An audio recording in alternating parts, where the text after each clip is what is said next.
It will be noted that the two gentlemen again appeared before Parliament as promoters and were accepted as such.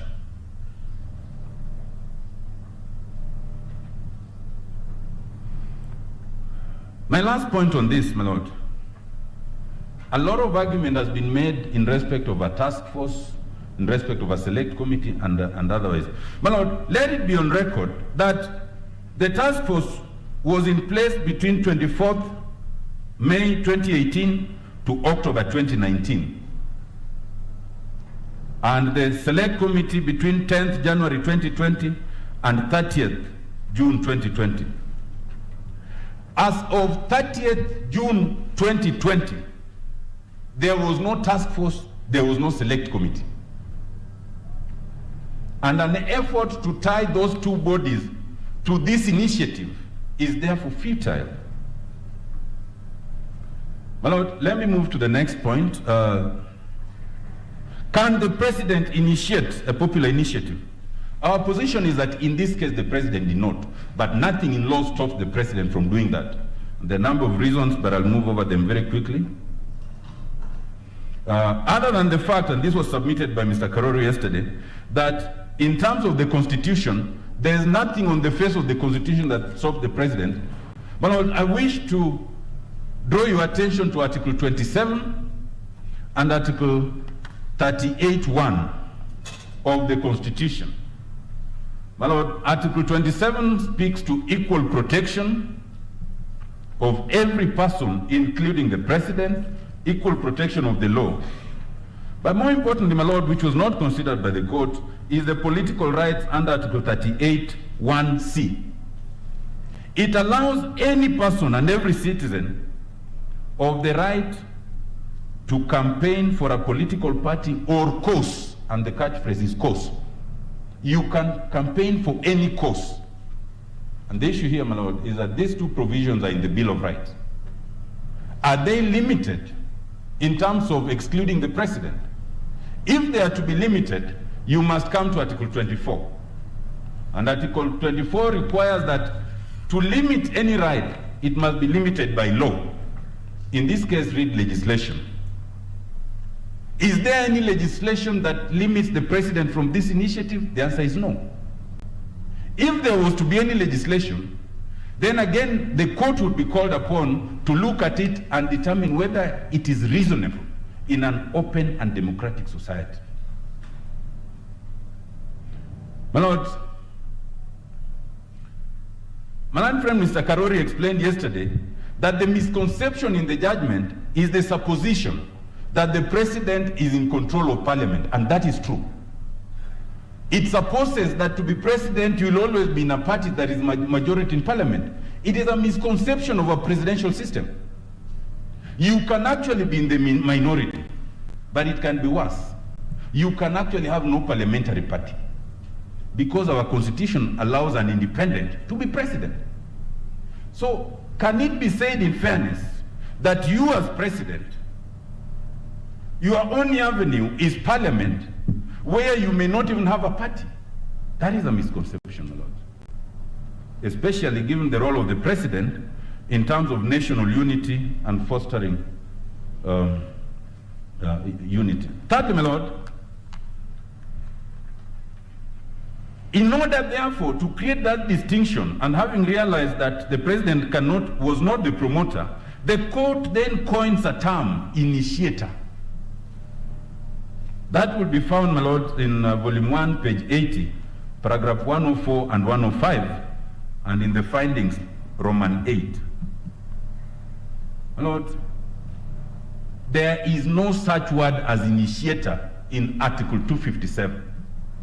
There is only the promoters and the supporters. And with respect, this word then is used in the judgment to camouflage the difficulty in identifying the promoters.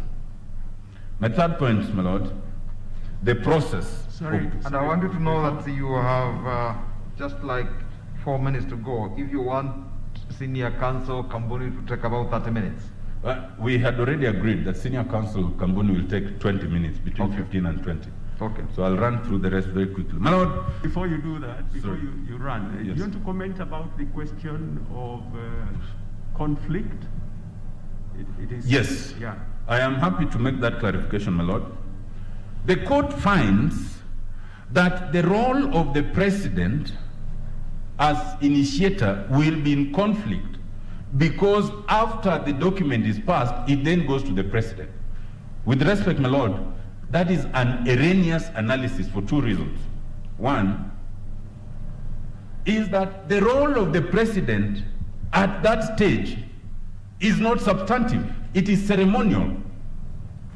The Constitution is clear that once it leaves Parliament for a popular initiative, whether Parliament endorses or not, as long as it has aspects that require referendum, then it will be forwarded to the IBC.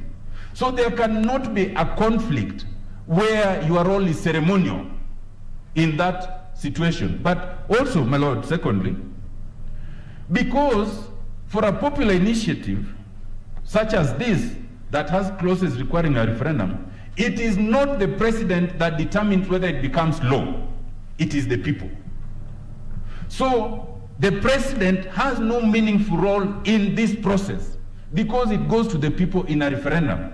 And therefore, to create an appearance of conflict, my Lord, is wrong. My Lord, let me talk about the process of popular initiative. Just a moment, please. Yes. Sorry. Thank you, Senior Counsel. I'm just wondering, you say the judges came up with a term called initiator. Yes. Did they identify the basis upon which they said he initiated? My Lord, with respect, what the Superior Court does is analyze a history that is not relevant to the issue before the court. No, that's okay, about relevance. And they do not. Counsel? They do not. They don't say why they call him initiator? They do not, sir. At all? They do not. They just introduce that term in the course of the analysis. Okay. Counsel. Yes, my Lord. Yes. Now, there were submissions made yesterday about the background to the popular initiative clause. Yes, my Lord. And one that was made was that there was a culture of hyper amendments Yes, in madam. the pre-2010 Constitution. Yes, my Lord. Now, the argument you made that any person, including a member of the executive, can fall in the bracket of the people under Article 257. Yes, my Lord. And you have made the further argument in respect to the political rights of members of the executive. Yes, my Lord. Now, given, and I've looked at your submissions, in which you also invite us to look at that historical perspective, I think it is 3.8. Given the history of and the reasons behind Article 257, when a member of the executive decides to be a promoter under Article 257, must he then cast aside his official or formal clothing as a member of the executive? I.e., would there be a restriction? Can he promote in his capacity as a member of the executive, or must he first step aside in respect of, not from the office, but express that view as a politician, whether through his party or it is from an independent candidate as a politician? Thank you. My Lord, in our analysis, and we've captured this in our submission, the route of popular initiative was a route that was coined to be an alternative to parliament, where you had, or you could have, a rogue parliament that becomes a stumbling block to meaningful reforms that are helpful to the people. On its face, there is nothing to suggest, not even in the history, and I invite you to even look at the report of the Committee of Experts, that it is a route that is unavailable to the executive. There is nothing on the face of it or on history that excludes the executive. And it is for good reason, my lord. You can have a president who is popular and is elected by the people. But you can have a parliament, and it happens in our counties, a parliament that is hostile to that president. And if that president wants to make changes that are helpful to the people, how do they do it then? They may have been elected on a certain platform of change, and they want to effect that change. You must allow them that if Parliament cannot help them make that change, they go directly to the people and they initiate it. Therefore, in that event, even though it's not the case here, there would be nothing to step away from. My lord, quickly on the stipulations of the process. We want to submit, and we made this point, that Article 257 on its face is onerous. It is a principle of constitution making that where you should make a constitution that is not too easy to amend, but not impossible to amend. And that is the balance that Article 257 strikes. To amend under popular initiative, there are 14 onerous provisions that you require, and they are in our replying submissions. My lord, they are onerous but possible. We wish to submit, my lord, that in substitution of that 14-point process, the Superior Court then replaces that with 10 points which are impossible to achieve, completely impossible. And I'll go through them very fast. My lord, first, the court says that it is Wanjiku who must conceive the idea. Under Article 257(3), once Wanjiku conceives the idea, then they must reduce it into a bill. That ordinary person must now write the technical bill. Without assistance of the Kenya Law Reform Commission, the Attorney General's Office, Parliament, or anyone, Wanjiku must write that bill. Having written that bill, then Wanjiku must translate that bill into English, into Swahili, into Braille, into Kenya Sign Language, and into all the indigenous languages. Those are the words of the judgment. Wanjiku must translate those. Even the Bible has not been translated into all the constitutions. My lord, even when we were writing the constitution that is now before us, we only translated it into English and Swahili. But the court now says, translate it into all the indigenous languages. And you know, my lord, we've never even settled how many indigenous communities we have in this country. Some say if it's tribes, we have about 44. But if it's indigenous communities, they're about 76. So Wanjiku is supposed to do all this. Then Wanjiku, my lord, thirdly, must make sufficient copies to distribute. My lord will note that the judgment says that the Committee of Experts did not make sufficient copies. You will see that in volume 4 of the digest, page 1566 to 1567. And yet, my lord, the Committee of Experts made 6.9 million copies. So Wanjiku must make more than 6.9 million copies. My lord, that is not enough. Wanjiku must then do civic education. That is the fourth stage. And given the earlier finding, that civic education must also be in the languages that is understood by those people. This same Wanjiku, number 5, will then present this bill to the IEBC as a promoter. But before presenting it, there's another requirement. 1, Wanjiku must ensure that the IEBC has undertaken national registration of voters, because the court finds that you cannot do a referendum before IEBC does that. Wanjiku must also ensure, secondly, on that question, that they seek the opinion of the court, whether the amendments are basic structure or not, and I spoke to that earlier. Wanjiku must ensure, thirdly, that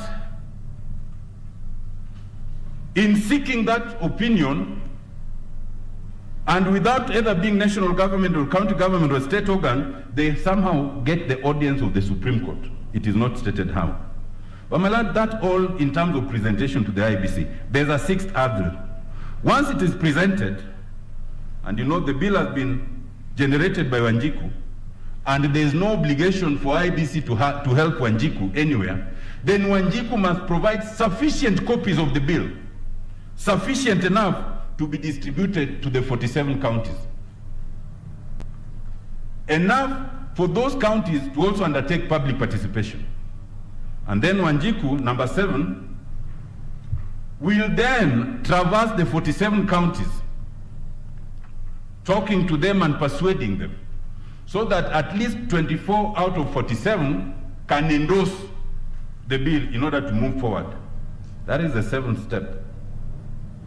If Wanjiku overcomes that, then now the bill is sent to the 2 houses of parliament, the Senate and the National Assembly, and that's the 8th step.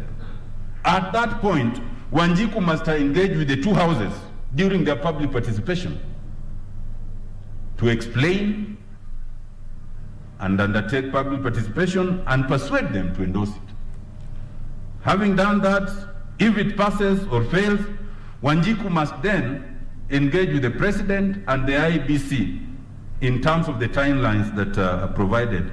And then lastly, Wanjiku must then traverse the county and persuade us to vote yes. My Lord, we wish to submit that those prescriptions are utopic. They are impossible to achieve. They supplant what is in the Constitution for what is impossible to achieve. My Lord, verification. Yeah, Sorry, my Lord. Before you finish, you have outlined the difficulties. Sorry. You have outlined the difficulties Wanjiku is likely to encounter should she be the initiator. And yesterday we were told here that Wanjiku can exercise that right or through personally or through the elected. So can you tie that out? Because what you are representing now is as if she can never do that on her own. It is unsurmountable. But yesterday we were told she can sit back and then exercise that right through other bodies within the Constitution, and she would be perfectly in order. Thank you. My Lord, we are saying 2 things, and I quite agree with you. We are saying first, that if we follow what's on the face of Article 257, it is possible for Wanjiku to achieve. It is onerous but possible. But what is in 257 is what's being supplanted by the decision of the court. And it is this line by the decision of the court that would be impossible to achieve. But if we follow what's in Article 257, it is possible to achieve with the ultimate end that Wanjiku will put the final stamp in a referendum. That is our submission. My Lord, just one word in terms of verification. In terms of verification, my Lord, what IBC is required to verify is 1 million registered voters that they support the initiative, not 1 million signatures. My Lord, the court goes to an earlier document which talked of signatures without noting that the wording of Article 257 changed from 1 million signatures to 1 million registered voters. Our submission on that, without going into too much detail, is that the court was obligated to look on the express text of the Constitution as it is now, not on the contents of an historical proposal that was rejected. How do you verify those voters? I mean, supposing someone were to go and pick 1 million names who are on the register and present them, how does IBC verify that indeed those people are supporting that initiative? How do they do that? Thank you, my Lord. My Lord, that issue, and I invite you, I thank, thankfully, That analysis is made in the Justice and Legal Affairs report at page 28. My Lord, will see from that report that the IEBC stated that it uses what it calls unique identifiers. That in our system right now, you are not just identified by your signature. There are other unique identifiers.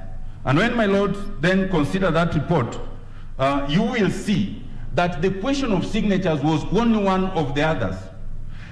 In our situation, my Lord, and especially in this context, it is to be noted that there were over 4 million signatures. Not a single person, despite the publication by ABC, came out to complain that my name was put there erroneously. Counsel, yes, my Lord. Please assist me. You see, it's my business to understand this thing. And I want to know, how is that process a verification, other than just having the numbers and perhaps ID numbers which are easy to get from IEBC, from the voters register? How does one verify that those are actually supporters? This thing called unique identifiers. Sitting here, I have absolutely no idea what that is. What are those unique identifiers? My Lord, for this context, and without going to the theoretical aspect because of time, in this context, the submission by IEBC, which is captured in the JLAG report, is that once the supporters come with a list of names, the IEBC then publishes it to the public, just so that in case it is alleged that a name was included wrongfully and it is not you, then you would complain. That way it would verify and check that that name is wrongly put there. Counsel, yes, my Lord. Parliament may have been quite happy to be told by IEBC, yes, we have unique identifiers and they don't follow it further. But for me sitting here, if you tell me that there are unique identifiers, I need to be satisfied, and that's what I'm asking you. What are those unique identifiers? My Lord, my learned friend, Professor Gidu Mugai, says they'll deal with that. Because of my time, I will not go into the detail. What is sufficient for this purpose, my Lord? I'll be waiting. Yes. Thank you. Is that you cannot place undue substance on the question of signatures when in the first place the law does not require every Kenyan to have a signature. When in the second place, there is no repository of signatures. And that the undue elevation of the question of signatures when it's not required is what's wrong. But I'll allow the team from IBC to deal with that. But on the question of quorum, it was dealt with. All I wish to say on it are two quick things. One, that, my Lord, you cannot elevate a provision in a schedule of an act to essentially amend the Constitution by providing a higher minimum number of commissioners than is provided in the Constitution.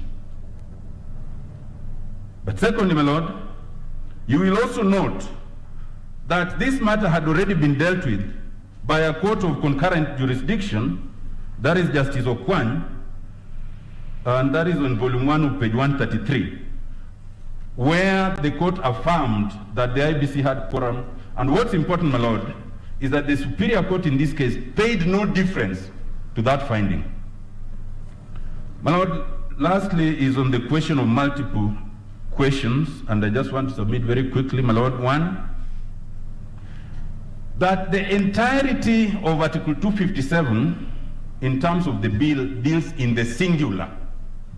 And my Lords will see from sub-article 1 to 10, it says there, it. In all those instances, it refers to the bill, not to the questions. Because whatever suggestion you have under Article 257(3), you must reduce it to a bill, Counsel, I'm at 257 with you. 257(1), is it dealing with a bill or is it dealing with an amendment? My Lord, let us go through 257 from 1 to 3. 1 is the one that gives the avenue of amendment by popular initiative, an amendment to distinguish it from the one by Parliament. Under 2, it allows 2 possibilities. You can come with a bill, and where you get it is irrelevant, or you could come with a suggestion or suggestions. But if there are suggestions, and that's the important aspect, you cannot bring those suggestions to a referendum. You must reduce them to a bill. Okay? Under 3. And the word is shall. You shall formulate it into a draft bill. Not draft bills, a draft bill. Whatever it is, and we can demonstrate that. My Lord, when you continue, and even the question that was posed yesterday in sabbatical 10, whenever you talk of it, there, it refers not to a question. And Learned Senior Mr. Rengo submitted on this yesterday. The rosy idea that you can bring questions to a referendum is one that arises from the Elections Act, Section 49. And it allows the possibility that you could pose a question, should Kenya still remain within the East African community, as a question. But when it comes to an amendment, there is no such latitude. You must reduce it into a bill, and it is that bill, a bill, the bill that is considered. It does not allow of the possibility of multiple questions. The corollary to that, my Lord, and I invite you to look at the finding by Justice Otiende in the case of Titus Azlila, Volume 6, page 2650, all the way to 2656, where he makes 2 important findings. One, that Article 257 itself is a complete framework.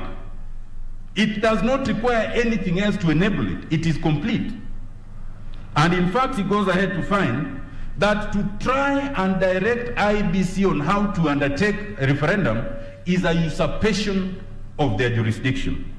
Mr. Otiende, do you still intend to give your other counsel 20 minutes? I am now 2 minutes and I'm done, my Lord. I think it's the questions that, 2 minutes. My Lord, it is also to be noted that the court failed to take judicial notice, although it was submitted, that there is a referendum bill. And that referendum bill is produced in the reply to the additional evidence. And in detail, without explaining, it demonstrates why you cannot, why Parliament adopted the view that you cannot have multiple referendum questions. Indeed, my Lord, if you were to accept that you are to have multiple referendum questions, then it cannot only be for the voter at the referendum. Will you have those multiple referendum questions to the counties? Will you have them to Parliament when they are considering it? The answer is no. It would result in unimaginable difficulties, and you would not have a constitution. My Lord, lastly, is to say that the JLAC report that is annexed is not a finding as submitted by the respondents, but as shown on its face, they are notes which were meant to assist members of Parliament in making a determination whether to vote yes or no, and they are notes that contain the majority view of parliamentarians and the minority view. And it is a document that did not require and was not adopted by Parliament. It is of no probative value for this discussion, except for academic purposes. But to that extent, and all this is captured in our reply, on all 8 material points that the court found on, the JLAC report found to the contrary. My Lord, I now wish to invite my colleague, Senior Counsel Lucy Kamboni, to continue. Thank you.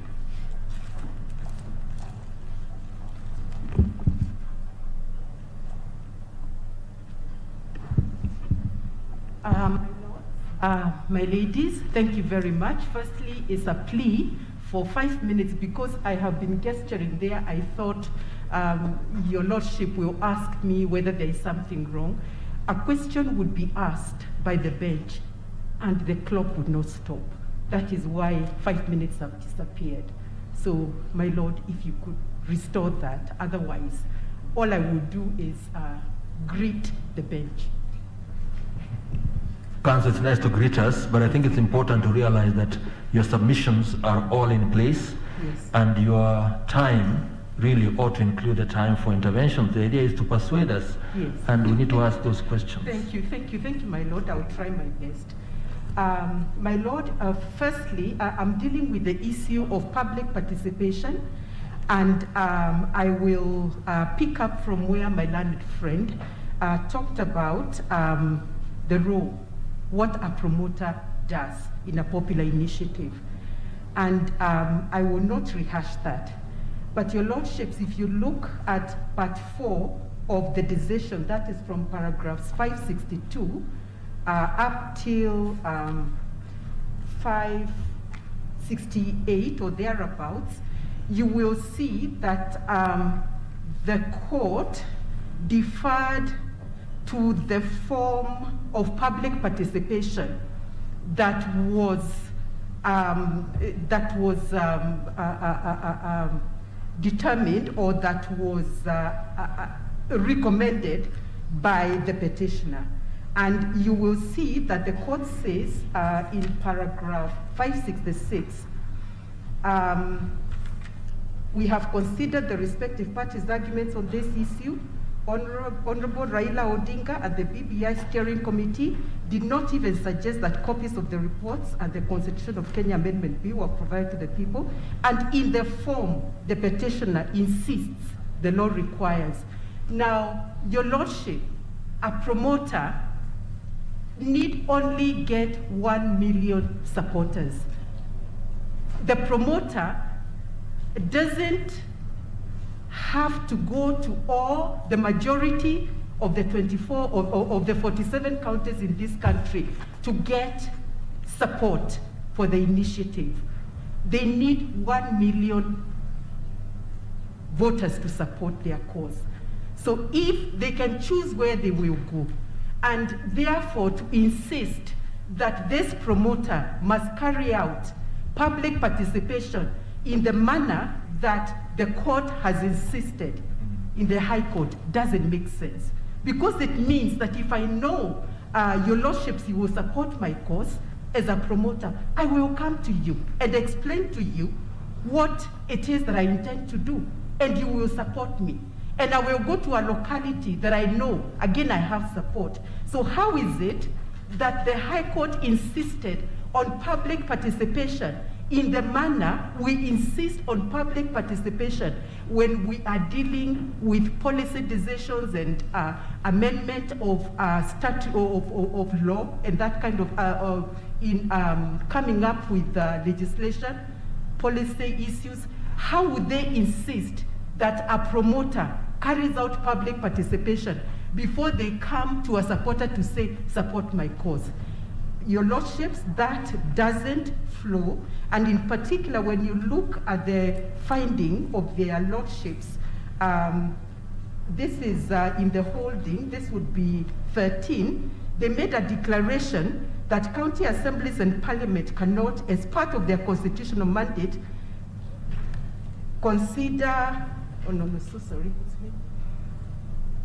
Yes, they cannot change the contents of such a bill, which means then that in this particular instance, it is a different scenario. When I come to a supporter, it's for my cause. And when this bill is presented before the assembly, the county assemblies and parliament, in fact, nothing is altered. So then how would I be seeking public participation if, in this respect, if you cannot even propose an amendment to this bill? That is the challenge that we find in the decision that a promoter carries out public participation. But in any event, your Lordships, at the county assembly, once the promoter is done presenting their bill for the popular initiative, once they present it to the assemblies, to the IEBC, and that finds its way to the county assembly and then to parliament, then at that level, there's public participation that happens, and there is a record of that having happened. So in our view then, a very high standard was raised, whereas a promoter is simply that. In fact, once the promoter is done and presents their document, that is the end of the matter. They need not carry out any, they don't carry out any public participation. They now begin to whip their supporters, and the different interest groups then come in, and then before the referendum, if that is where it ends, then there is the usual civic education that will happen. So really that is what a promoter does. Now quickly on some of the other issues that I need to address. Of course, I've talked about public participation under Article 10(2)(a). That is a requirement. Now, the authority, your lordships, I would wish to emphasize is that of Republic versus County Assembly of Kirinyaga and another, and this was a decision by Lady Justice Nyamweya, and she does an excellent she makes an excellent finding on what actually should happen in matters of when you are considering public participation in the context of a bill to amend the Constitution by popular initiative. She says the effect of lack of public participation can, however, only be determined upon the conclusion of the process, given the double decision-making processes that happen. So the prevalence or lack of public participation as a contributing factor, therefore, is looked at differently because there are different actors in the promotion and passage of a bill to amend the Constitution. So you cannot look at just one, you cannot just make one step. You need to look at the entire process because Parliament and the county assemblies are engaged, and that is what she therefore finds, and we urge you, my Lord, to look very seriously at that authority because it speaks to this situation. And it's on pages 2002 to 2016 of volume 5. She also emphasizes that this is a process which is ad in continuum, and the parameters in each and every state vary. So you cannot even say there is insufficiency of public participation until you know the entire process runs through. Then you can assess whether there is adequate public participation. And as indicated, public participation will occur at the 47 county assemblies, in the National Assembly, in the Senate, and then IBC, possibly leading towards the referendum.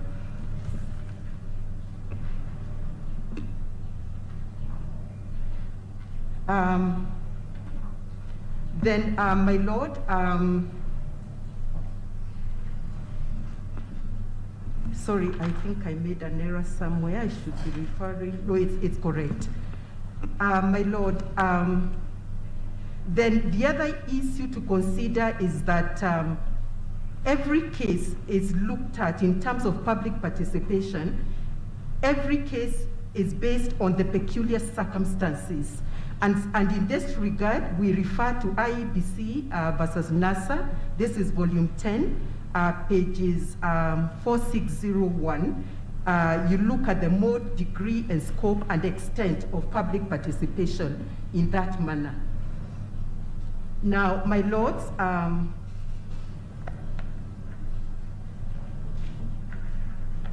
as I indicated, there is no intention to alter the contents of the draft Constitution Amendment Bill, and that is why this bill is different from regular legislation where we seek to amend. And then, my Lord, therefore to be distinguished from the cases we normally have on public participation, like Robert N. Gakuru. Now, there's this finding that in the absence of meaningful public participation and sensitization of the people prior to the collection of the signatures, the exercise was constitutionally flawed. That is a finding in paragraph 576 of the decision. And as I've indicated, my lord, the role of the promoter is simply that. It cannot be that is the standard at which this aspect of public participation has been judged. No evidence has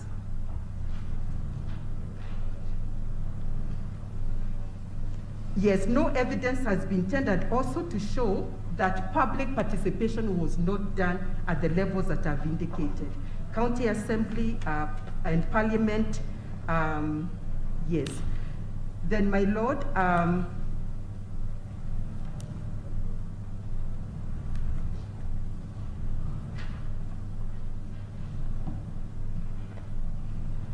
yes, my lord, the other important thing is that the 1 million voters also show that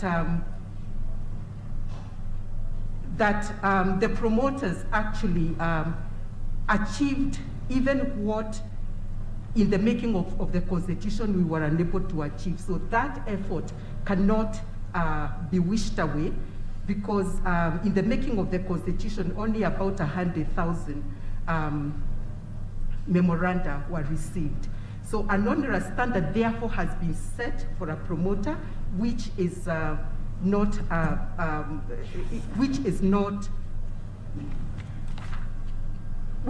supported by Article 257.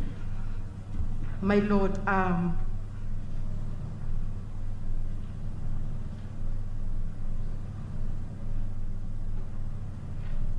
my lord, what we are also submitting is that it was important for the court to allow this matter to go to the referendum, because that is then where the ultimate test for the decision making then by the people is made at the vote. And as was indicated, even by the judges also in paragraph 471 of the decision, the WACO draft was rejected on that basis. So where was the danger then in not allowing this popular initiative to go to the referendum? Then, my lord, as my time is also running out, I will now look at the matter of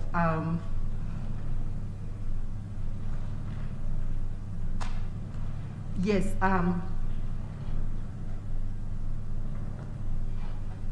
yes, the fact that public participation also happened when notices were sent out, my lord, for public participation, and that has been indicated, my lord, from pages 8867 to 8868 in volume 18, and that went, of course, to the county assemblies, and also LSK was also involved. They also sent a notice for public participation to the members.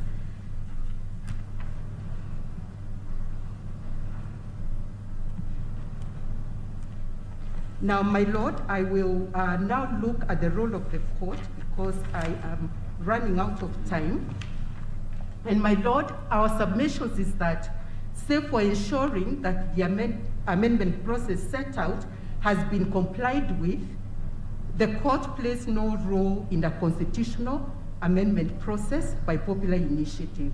And my lord, we have mentioned the case of Law Association of Zambia and another versus Attorney General, and you will see that in our volumes.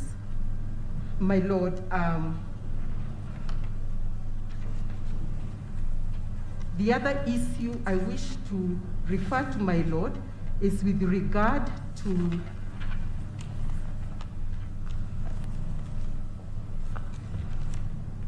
justiciability and rightness.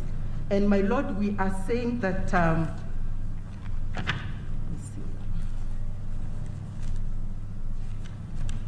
my lord, we are saying that as at the time when these petitions were before the court, my lord,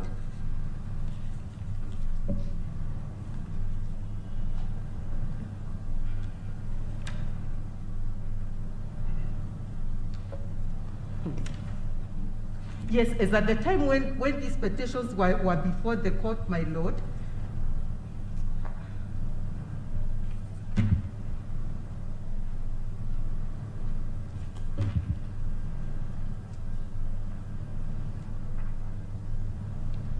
Yes, counsel.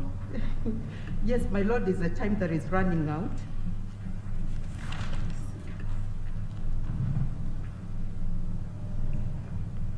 Yes, my lord, we are saying that there is, I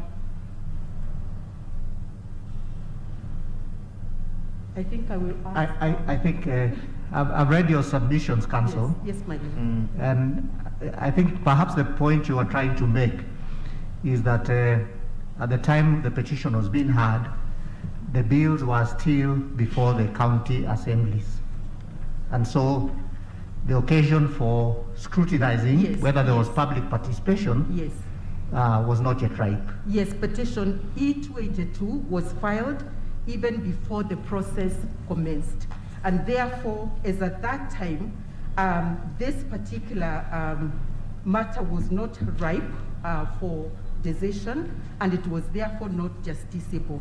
And then the other issue, my lord, is with regard to the political question doctrine. And my lord, where there is a clear constitutional commitment and mandate for a matter to be dealt with as by way of conventional political methods, your lordship, then in those circumstances, the court would ordinarily exercise judicial restraint and allow that to go through. So in this case, my lord, there is the decision by in the petition number 496 of 2013, where your lordship, in a matter relating to a draft bill, the judge was reluctant to pass judgment on the hypothetical issues that were framed. So in this case, with 282 being before the High Court, it was not then proper for the judges to accommodate that and to make a finding that affected a matter that was pending. Thank you, Senior Counsel. I think that's fine. Thank you very much. Your time is up now. Most obliged. Thank you. And I think we are now fully done with the second, third appeal, and that is Paul Mwangi. No, sorry, the BBI Secretariat and the Honorable Raila Amolo Odinga. That's it. So, before we move to the next appellant, we will bring forward the health break. We'll take it at this time so that we come and start with the next appellant. So we'll adjourn now.